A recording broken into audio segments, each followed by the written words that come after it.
Hello বন্ধুরা, good morning. সবাই কেমন আছো? আশা করি ভালোই আছো, আমিও ভালো আছি। আজকে আমাদের স্বাধীনতা দিবস, 15ই আগস্ট। তো আমার ছেলে দেখো স্কুলের জন্য রেডি হয়ে গেছে, মানে আমার মেয়ে রেডি করে দিয়েছে। আমি বাইরে অন্য কিছু কাজ করছিলাম, তো ছেলের বাবা বলছে যে আজকে এখনই আমি ঘুম থেকে উঠবো না। তো ওর কাকুকে বলেছে নিয়ে যেতে, তো ওর কাকুর বাড়িতে গেলাম, গিয়ে দেখলাম ওরা উঠেনি। ওদেরকে ডেকে তুলে এখন ছেলেকে দেখো পাঠাচ্ছি ওর কাকুর সঙ্গে। তো ওর কাকু কিন্তু ছেলেকে নিয়ে চলে যাচ্ছে। আমি এখন দৌড়ে বাড়ি যাব, বাড়ি গিয়ে কিন্তু মেয়েকে তৈরি করে নিয়ে আমিও বেরিয়ে পড়বো। কেননা আমি যদি এখন ছেলেকে নিয়ে যেতাম তাহলে কিন্তু মেয়েকে নিয়ে যাওয়ার সমস্যা হয়ে যেত, ওকে আবার রেডি করে দিতে হবে, শাড়ি পরবে আজকে। এর জন্য আমি কিন্তু ওর কাকুর সঙ্গে পাঠিয়ে দিয়ে এখন বাড়িতে যাচ্ছি, মেয়েকে তৈরি করে দিয়ে নিজে তৈরি হয়ে তারপর মেয়েকে নিয়ে বেরিয়ে পড়বো। তো চলো, আমাদের রেডি হয়ে গেছে, এখন কিন্তু মেয়েকে নিয়ে আমিও চলে যাচ্ছি স্কুলে। দুজনের একই স্কুল কিন্তু আলাদা আলাদা, কিন্তু সময়টা ওদের ছেলের ছিল 6টায় আর মেয়ের 8টায়। এর জন্য এখন আমি মেয়েকে নিয়ে যাচ্ছি, তারপরে দুজনকে একসঙ্গে নিয়ে আমি চলে আসবো বাড়িতে।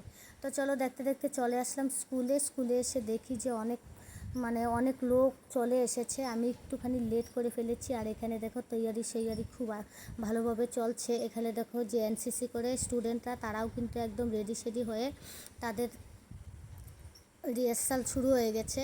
তো আমি এক সাইডে বসে পড়লাম মেয়েকে নিয়ে, কেননা ওর গানের প্রোগ্রাম ছিল, গানের জন্য আরও মেয়েরা আসবে, তাদের জন্য এখানে কিন্তু আমরা ওয়েট করছি। আর এখানে দেখো সবাই কিন্তু লাইন ধরে দাঁড়িয়ে পড়েছে, এখন জাতীয় সঙ্গীত গাওয়া হবে। তো দেখতে কিন্তু ভালো লাগছে, আমারও ছোটোবেলার কথা মনে পড়ে যাচ্ছে। মেয়েকে সঙ্গে নিয়ে এসে নিজের স্মৃতিগুলো যেন মনে পড়ছে। আর পেছনে আছে দেখো এনসিসি যারা করে, তারা এখানে নানান রকমের ওদের যা ট্রেনিং করায় সেগুলো করছে। আমরা তো ততটা বুঝতে পারি না, কেননা আমাদের সময় এনসিসি ছিল না বা আমরা করিও নি। তো এইভাবে দেখো সুন্দর সারি সারিভাবে কিন্তু ওরা ওদের ট্রেনিংগুলো দেখাচ্ছে। আর মাঝখানে কিন্তু জাতীয় সঙ্গীত গাওয়ার জন্য স্টুডেন্টরা স্কুল ড্রেস পরেই দাঁড়িয়ে আছে। তো আর আমি এই বারান্দায় একটা বেঞ্চের মধ্যে বসেছিলাম, বসে কিন্তু ভিডিওগুলো আমি বানাচ্ছি। খুব সুন্দর লাগছে। আর আজকে কিন্তু প্রচণ্ড গরম পড়েছে, গরমের জন্য অশান্তি লাগছে, কিন্তু দেখতে খুব ভালো লাগছে। তো এইভাবে কিন্তু প্রায় আধা 1 ঘন্টার মতো এই রিহার্সালগুলো হয়েছিল আর এই ট্রেনিংগুলো হয়েছিল, এগুলো কিন্তু আমি বসে বসে দেখছিলাম। তারপরে এখানে জাতীয় সঙ্গীত গাওয়া হয়ে গেল। এরপরে কিন্তু আমার মেয়েরও গানের প্রোগ্রাম ছিল, সেও গান গেল, সেটা আমি ভিডিওটা নিতে পারিনি।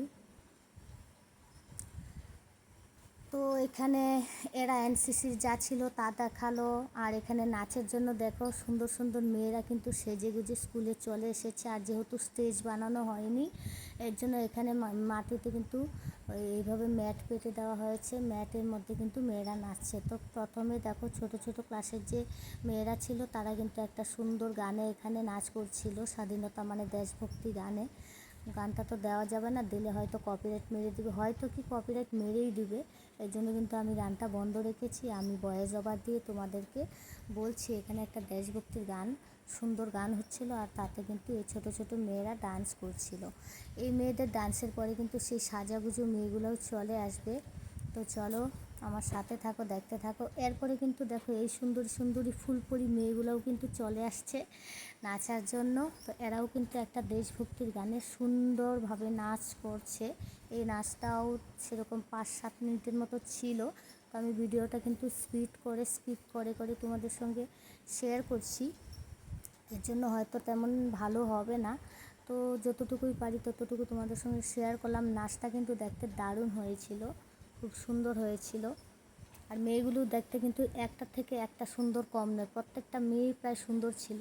আর সবাই এইরকমভাবে মেকআপটা নিয়েছিল যে খুবই সুন্দর লাগছিল। আমার কাছে তো খুবই সুন্দর লাগছিল। তোমাদের কাছে কেমন লাগছে ভিডিওটা দেখে কমেন্ট করে অবশ্যই জানিও। ওদের দেখে আমার মেয়ের কথাও কিন্তু মনে পড়ে যাচ্ছে। ও কিন্তু আর 1-2 বছর পর ওদের মতো বড় হয়ে যাবে আর এরকম সুন্দর নাচ করবে। আমি আবার ওকে নিয়ে আসবো। আমার মেয়ে এখন কিন্তু ওদের থেকে অনেকটাই ছোট। তো এইভাবে কিন্তু দেখতে দেখতে ওদেরও ডান্স শেষ হয়ে গেল। এরপরে ডান্স শেষ হওয়ার পরে কিন্তু এখানে লাড্ডু দিল সবাইকে। লাড্ডু দেওয়ার পরে আমি কিন্তু মেয়েকে সঙ্গে নিয়ে চলে যাচ্ছি। তো চলো বন্ধুরা, এখন বাড়ি যাওয়ার পালা। ছেলেকে ওর বাবাই সঙ্গে নিয়ে চলে গিয়েছিল, এখন আমি মেয়েকে নিয়ে চলে যাচ্ছি বাড়িতে। তো চলো, ভিডিওটা ভালো লাগলে একটা লাইক কমেন্ট শেয়ার করবে। টাটা।